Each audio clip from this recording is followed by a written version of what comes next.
கிறிஸ்துவுக்குள் பிரியமானவர்களே, இந்த நாளுக்கான தினசரி தியான வசனம் மத்தேயு எழுதின சுவிசேஷம் 23வது அதிகாரம் 38வது வசனம். மத்தேயு 23:38, Matthew 23:38. இதோ உங்கள் வீடு உங்களுக்கு பாழாக்கி விடப்படும். ஆனா இந்த வேத வசனம் வாசிக்கும் போது வரக்கூடிய ஒரு சந்தோஷம், ஆனந்தம் இருக்கு பாருங்க, எதுவுமே கிடைக்காதுங்க. இங்க பாருங்களேன், ஆண்டவர் உங்கள் வீடு அப்படிங்கிறாரு. ஏன்னா யோவான் 2வது அதிகாரம் 16வது வசனம் சொல்லும்போது என்ன சொன்னாரு? இதோ என் வீடு என்ன தேவனுடைய ஜெபாலயமா இருக்கும் அப்படின்னு சொல்லி சொன்னாரு. இப்போ என்ன சொல்றாரு மாத்தி? இது உங்கள் வீடு. அப்ப என்ன ஆயிடுச்சு? இப்ப தேவனுடைய பிரசன்னம் அங்கிருந்து போயிருச்சு. கர்த்தர் அதை கைவிட்டுட்டார் என்று சொல்லக்கூடியதாக ஒரு காலகட்டத்தில் தேவனுடைய ஆலயம், தேவனுடைய மகிமை நிரம்பியதாக எல்லாம் அங்க காரியங்கள் நடைபெறுவதாக இருந்தது. கர்த்தருடைய பிரசன்னம் அங்க இருந்தது. ஆனா இப்போ கர்த்தர் அந்த இடத்தை விட்டு போய்விட்டார். என்ன ஒரு கொடுமை பாருங்களேன். எல்லா தண்டனை காட்டிலும் மகா பெரிய தண்டனை இந்த இஸ்ரவேல் தேச மக்களுக்கு இதுதாங்க, வேற எதுவுமே இல்லை. தேவன் தன்னுடைய பிரசன்னத்தை அந்த இடத்துல இருந்து எடுத்துக்கொண்ட தண்டனை இருக்கு பாருங்க, அதுதான் மிகப்பெரிய தண்டனை அந்த இஸ்ரவேல் தேச மக்களுக்கு. அங்க தேவனுடைய ஆலயம் என்று சொல்லக்கூடியது இப்ப என்ன ஆயிடுச்சு? உங்கள் வீடு என்று சொல்லக்கூடியதாக. எசேக்கியேல் 10வது அதிகாரத்தில் நம்ம பார்க்கிறோம் எப்படி தேவனுடைய பிரசன்னம், அவருடைய மகிமை கொஞ்சம் கொஞ்சமா கிளம்பி கடைசியில அது அந்த பட்டணத்தை விட்டே வேலை போயிருது என்று சொல்லக்கூடியதாக. அதற்கு பின்பாக நியாய தீர்ப்பு உண்டாகக்கூடிய காரியம். அப்புறம் என்ன சொல்றாரு? உங்கள் வீடு உங்களுக்கு பாழாக்கி விடப்படும்.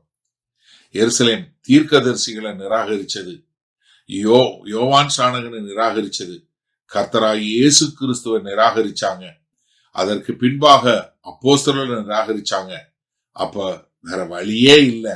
கர்த்தர் சொன்னது போல அங்க கர்த்தருடைய வார்த்தை திரும்ப திரும்ப திரும்ப வந்து அவங்க கேட்காத போது சடுதியில் அவங்களுக்கு வேற எந்த ஒரு வாய்ப்பு இல்லாம வரும் சொன்னது போல, நீதிமொழிகள் 29:1 சொன்னது போல அங்க அவர்களுக்கு அழிவு வந்தது. எப்போ? 70வது வருஷம் கர்த்தராகிய இயேசு கிறிஸ்து மரித்து உயிர் தெழுந்த ஒரு 40 வருஷத்துக்குள்ள ஒரு தலைமுறை தான் மாறி இருக்கும். என்ன, ரோமர்கள் வந்து எருசலேமையும் தேவாலயத்தையும் அந்த பட்டணத்தையும் தேசத்தையும் ஒண்ணும் இல்லாம அழிச்சிட்டாங்க. அவங்க இன்னைக்கு வரைக்கும் கிட்டத்தட்ட 2000 வருஷம் ஆகுது. இந்த 2000 வருஷமா அங்க என்ன இல்ல, ஆராதனை பலி எதுவுமே இல்லாதபடி கர்த்தர் சொன்னது பிரகாரமா, என்ன ஒரு வருஷம் 2 வருஷம் இல்லைங்க, 2000 வருஷம். லூக்கா 21:6 சொன்னாரு, ஒரு கல்லின் மேல் ஒரு கல் இராதுன்னு சொல்லி. தீத்து வாஸ்பியன் வந்து தீ வச்சாரு.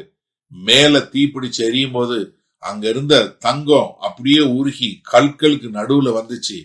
கர்த்தர் சொன்னது போல ஒவ்வொரு கல்லா உடைச்சு அந்த தங்கத்தை எடுக்கிறதுக்கு ஒரு கல்லோட ஒட்டாதபடிக்கு முழுமையாக அப்படியே ஒண்ணுமில்லாம பிரிச்சு எடுத்தாங்க.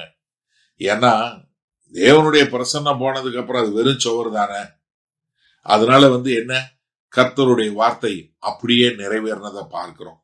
சரி, இந்த நாள்ல இந்த வசனத்தை நம்ம எப்படி எடுத்துக்கொள்வது? அன்றைக்கு இஸ்ரவேல் தேச மக்களுக்கு தேவனுடைய பிரசன்னம் தேவனுடைய ஆலயத்துல இருந்துச்சு. நல்ல கவனிங்க.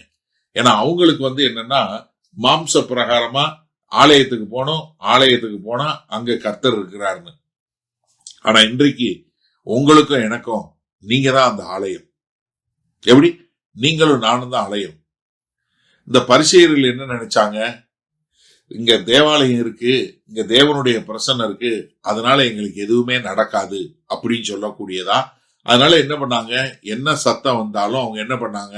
அதை பத்தி கவலைப்படாம, அந்த வார்த்தைக்கு செவி கொடுக்காம, அவங்க என்ன சம்பிரதாயம் சடங்காச்சாரங்களை மட்டும் செய்து கொண்டு அவங்க பாட்டுக்கு வாழ்ந்தாங்க. இன்றைக்கு தேவனுடைய ஆலயமாய் இருக்கிற நீங்களும் நானும் தேவனுடைய வார்த்தையை எப்படி கேட்கிறோம்? அந்த வார்த்தைக்கு கீழ்ப்படிந்து நம்ம வாழ்க்கையை மாத்துறோமா? இல்ல நம்மளும் வந்து இஸ்ரவேல் தேச மக்கள் போல செவி கொடுக்காமல் செவியை மடக்கி நாம் இருதயத்தை கடினப்படுத்தி நாம் தேவனுடைய வார்த்தைக்கு முரணான வாழ்க்கை வாழுகிறோமா? நன்றா யோசிச்சு பாருங்க. ஏன்னா கர்த்தருக்கென்று ஒப்பு கொடுக்கப்பட்ட வாழ்க்கை என்ன பண்ணும்? கர்த்தருக்கென்று வாழும். ஆனா ஒரு கர்த்தருக்கென்று சரணடையாத ஒரு வாழ்க்கை என்ன தெரியுமா பண்ணும்? ஆவிக்குரிய முறையில காலியா மாறிடும். ஏன்னா அங்க என்ன இருக்காது? பெருமை வந்துரும், பாவம் ஓகேன்னு வந்துரும். அப்ப கர்த்தருடைய வார்த்தைக்கு மரியாதை கொடுக்க மாட்டாங்க. அதனால எனக்கு அருமையான சகோதரனே சகோதரியே, ஒரு காலம் கர்த்தருடைய பிரசன்னம் போனா பரவாயில்ல நினைக்காதீங்க. Don't take it for granted. மனம் திரும்புவோமா? வல்ல பிதாவே, இந்த அருமையான நல்ல நாளுக்காய் நன்றி.